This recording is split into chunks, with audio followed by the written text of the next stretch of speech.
Bonjour bien-aimés dans le Seigneur, je vous salue dans le précieux nom du Seigneur Jésus. J'espère que vous avez passé une bonne journée. Dans la grâce du Seigneur, nous allons continuer notre partage aujourd'hui sur le chapitre 3 d'Apocalypse. Je vais sans plus tarder lire la parole de Dieu. Écrit à l'ange de l'église de Sardes. Voici ce que dit celui qui a les 7 esprits de Dieu et les 7 étoiles. Je connais tes œuvres. Je sais que tu passes pour être vivant et tu es mort. Sois vigilant et affermis le reste qui est près de mourir, car je n'ai pas trouvé tes œuvres parfaites devant mon Dieu. Rappelle-toi donc comment tu as reçu et entendu et garde et réponds-toi. Si tu ne veilles pas, je viendrai comme un voleur et tu ne sauras pas à quelle heure je viendrai sur toi. Cependant, tu as à Sardes quelques hommes qui n'ont pas souillé leurs vêtements. Ils marcheront avec moi en vêtements blancs parce qu'ils en sont dignes. Celui qui vaincra sera revêtu ainsi de vêtements blancs. Je n'effacerai point son nom du livre de vie et je confesserai son nom devant mon Père et devant ses anges.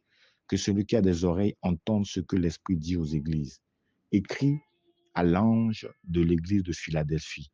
Voici ce que dit le Saint, le véritable, celui qui a la clé de David, celui qui ouvre et personne ne fermera, celui qui ferme et personne n'ouvrira.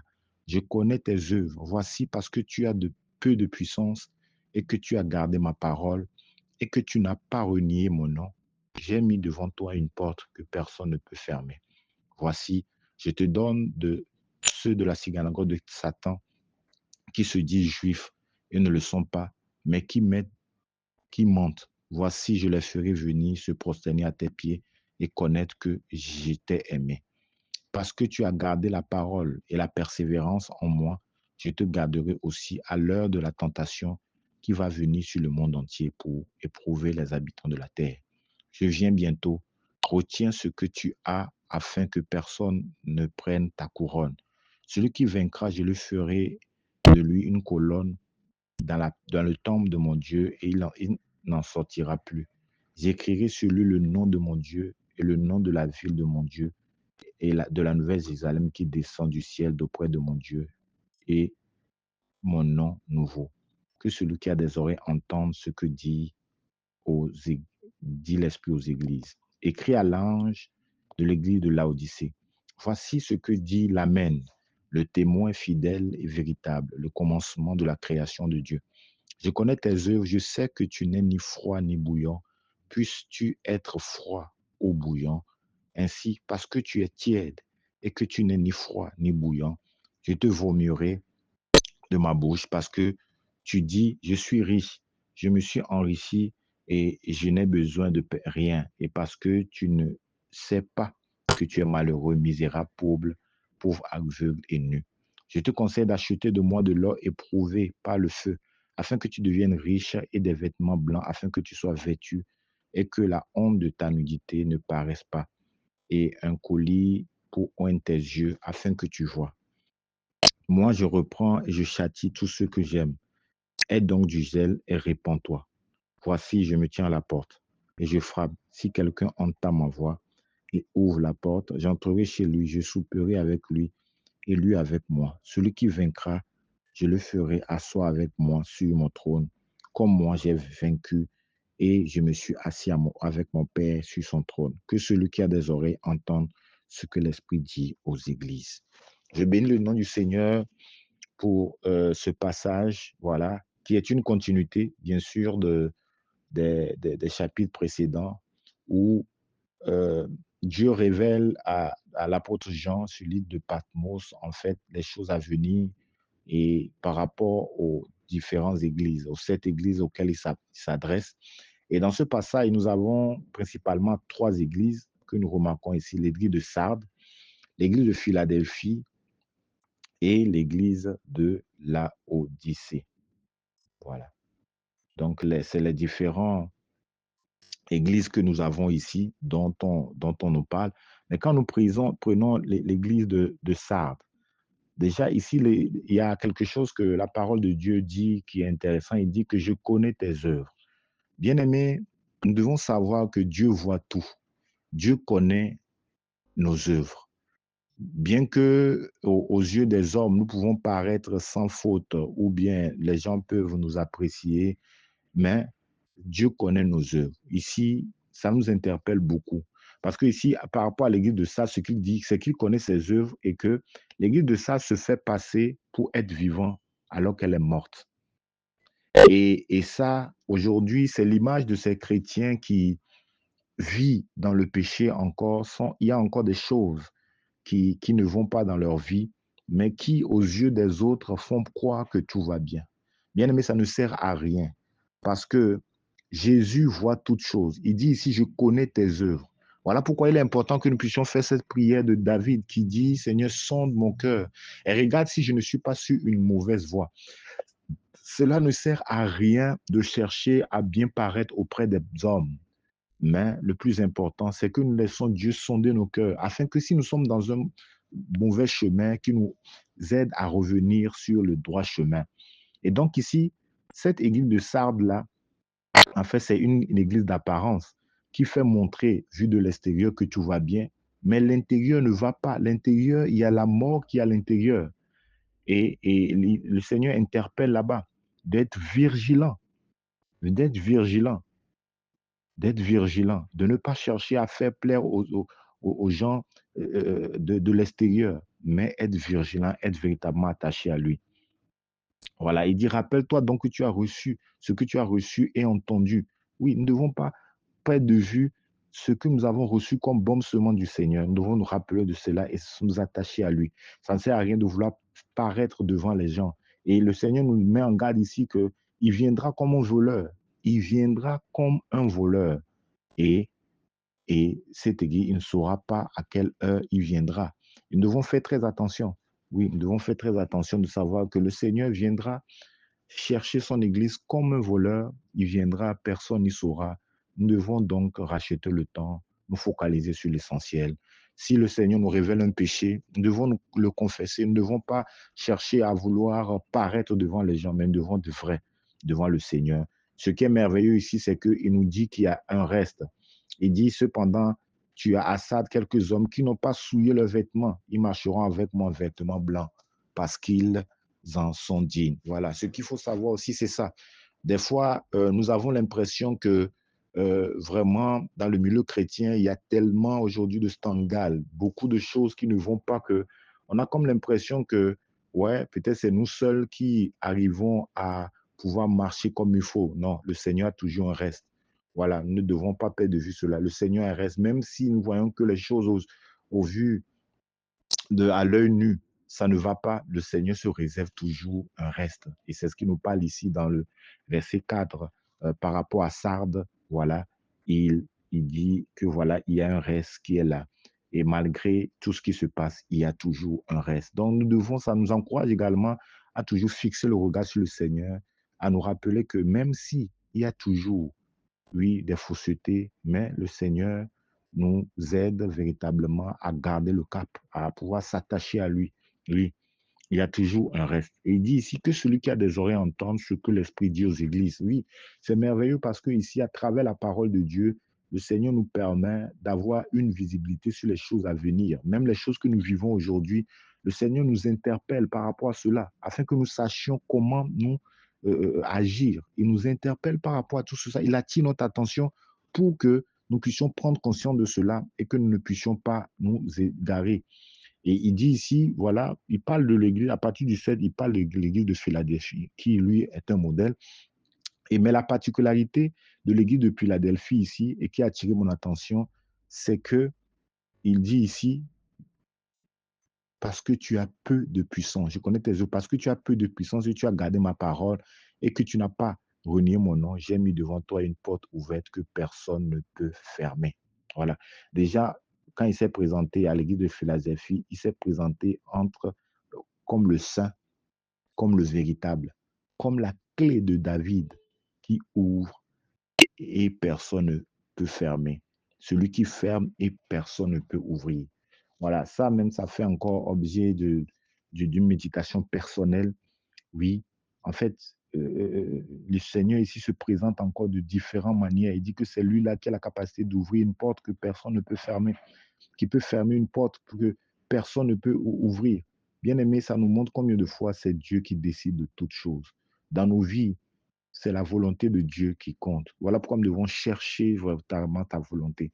Parce qu'il est celui-là, s'il prend sa décision, personne ne peut aller en l'encontre de cela.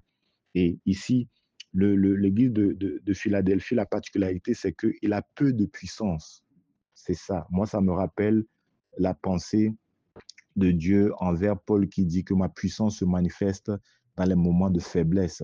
Ça me rappelle, c'est la parole de Dieu qui dit heureux les pauvres en esprit. En fait, à chaque fois que il y a cette faiblesse que nous présentons, où il y a cette dépendance en Dieu, où nous disons que de nous-mêmes ne pouvons rien, nous sentons que nous-mêmes sommes faibles, de nous-mêmes ne pouvons rien, c'est là où la puissance de Dieu se manifeste. Et donc, l'église de Philadelphie ici ne se montre pas fort, non. Il estime qu'elle a peu de puissance parce qu'elle est dépendante de Dieu. Voilà. Donc Dieu veut des personnes qui soient dépendantes d'elle. Il dit qu'il a peu de puissance. La particularité, c'est qu'il a peu de puissance. Mais les autres, il y a Sardes qui veut paraître qu'il est bon. Nous allons voir aussi que Laodicée aussi, à l'intérieur, qui est tiède, mais qui va s'estimer être puissante aux yeux des hommes. Voilà. Et ça, nous devons faire très attention. À chaque fois que nous pensons que nous pouvons, nous avons une confiance sur nos propres forces, bien aimés, nous allons passer à côté. Et la particularité de l'église de Laodicée ici, c'est qu'elle a peu de puissance et elle garde la parole de Dieu. Elle garde la parole de Dieu et elle ne renie pas le nom de Jésus. Voilà, renier le nom de Jésus, beaucoup le font aujourd'hui en choisissant le monde, en choisissant les plaisirs mondains, en choisissant l'acquisition des biens matériels au détriment du Seigneur. C'est comme ça que nous renions le nom du Seigneur. Beaucoup de soi-disant chrétiens aujourd'hui qui se versent dans la compromission. C'est une façon de renier Dieu. Nous devons prendre position. Le contraire de cela, nous devons prendre position pour Dieu. Oui, prendre position pour Dieu, même si ça nous fait souffrir dans la chair, nous devons prendre position pour la vérité. C'est ce qu'il nous demande ici. Et il dit que parce que tu as gardé la parole de la persévérance en moi, je te garderai aussi à l'heure de la tentation qui va venir sur le monde entier pour éprouver les habitants de la terre. Donc il dit ici que, voilà, c'est pas qu'il n'y aura pas de tentation, il y aura une tentation qui va venir sur tout le monde entier. Mais parce que toi, tu auras gardé ma parole et de persévérer, là, je vais te garder dans ces moments difficiles. Oui, nous sommes en train de vivre une partie de ces moments difficiles aujourd'hui. Oui, où on a l'impression que les gens de plus en plus perdent la foi au nom de peut-être les responsabilités que chacun a aujourd'hui. Les gens préfèrent de se sacrifier pour ces responsabilités que pour Dieu. Beaucoup de personnes renient le Seigneur en prenant position pour des choses du monde ou pour le Seigneur. Mais il y a vraiment une attention solide qui est en train de venir petit à petit. Mais c'est parce que si nous gardons la parole de Dieu, si nous attachons au Seigneur, si nous sommes prêts à prendre position pour lui, c'est là où il nous gardera. C'est ce qu'il dit ici pour l'église de Philadelphie, qui finalement est un modèle pour nous à suivre. Après, il parle ici de l'église de Laodicée. Et vous allez voir ici que, voilà, il se présente à l'église de Laodicée. Voici ce que dit l'Amen. Amen qui veut dire que cela soit ainsi, le témoin fidèle et véritable, le commencement de la création de Dieu. Donc, pour chaque église, il se présente d'une certaine manière. Et ici, voici ce qu'il dit, l'Amen. Voilà. Donc, ça veut dire que celui-là qui dit des choses qui s'avèrent vraies et qui s'accomplissent. Il dit ici, voici ce que dit l'Amen. Voilà, il dit, je reconnais tes œuvres. Comme d'habitude, il connaît les œuvres. Je sais que tu n'es ni froid ni bouillant. Voilà. Dieu connaît véritablement les œuvres de l'église de Laodicée et Dieu sait que il n'est ni chaud, il n'est ni froid. Donc, au finish, il est tiède. Mais pourquoi? Quelle est la particularité de l'église de Laodicée? Il dit parce que tu te dis je suis riche. Vous voyez la différence avec l'église de Philadelphie qui, elle, se dit non, je ne peux rien de moi-même. Je m'attache au Seigneur. Elle est peu puissante aux yeux du monde. Mais ici, Laodicée, c'est ce type d'église-là qui se sentent forts parce qu'ils ont l'argent, ils ont les moyens financiers, voilà, ils sont influents. Mais Dieu ne regarde pas à ça. Dieu dit ici que voilà, tu parais être riche, mais pour moi, tu ne vaux rien. Il dit, je me suis enrichi et je n'ai besoin de rien. Voilà. Et parce que tu ne sais pas que tu es malheureux, misérable, pauvre, aveugle et nu. Voilà, l'église de Laodicée, en fait, c'est l'image du chrétien ou bien de ces églises-là qui estiment que voilà, ils se suffisent d'eux-mêmes, ils ont tout, ils sont forts. Oui, ils n'ont pas cette dépendance à Dieu. Ils ne prennent pas Dieu comme un point d'appui. Et ça, c'est grave. Dieu dit ici que vous êtes malheureux et autres. En fait, si nous reportons cela à nous-mêmes ou bien à l'église locale, nous devons savoir que nous devons avoir cette dépendance de Dieu. Et nous ne devons en aucun cas estimer que nous sommes forts. Tant que nous disons que nous sommes forts aux yeux du monde, nous sommes piégés. Et là, nous allons voir que nous allons passer à côté. Vaut mieux que nous puissions laisser la puissance de Dieu se manifester et reconnaître que de nous-mêmes, nous ne pouvons rien. Comme le dit dans Jean 15, verset 5, sans lui, nous ne pouvons rien faire. Donc, si nous estimons que nous pouvons faire quelque chose sans lui, nous sommes contraires à sa parole. Et donc, nous estimons fort. Aux yeux du monde, nous estimons fort, mais nous, il nous voit comme des misérables, des pauvres. Voilà. Voilà donc les types, il y a tellement de choses à dire, mais voilà les enseignements que le Seigneur met à cœur aujourd'hui de partager voilà, avec vous, les bien-aimés, pour savoir que, bien-aimés, nous devons savoir que nous dépendons de Dieu. Il n'y a rien que nous ne pouvons faire de nous-mêmes. Et Dieu connaît nos œuvres.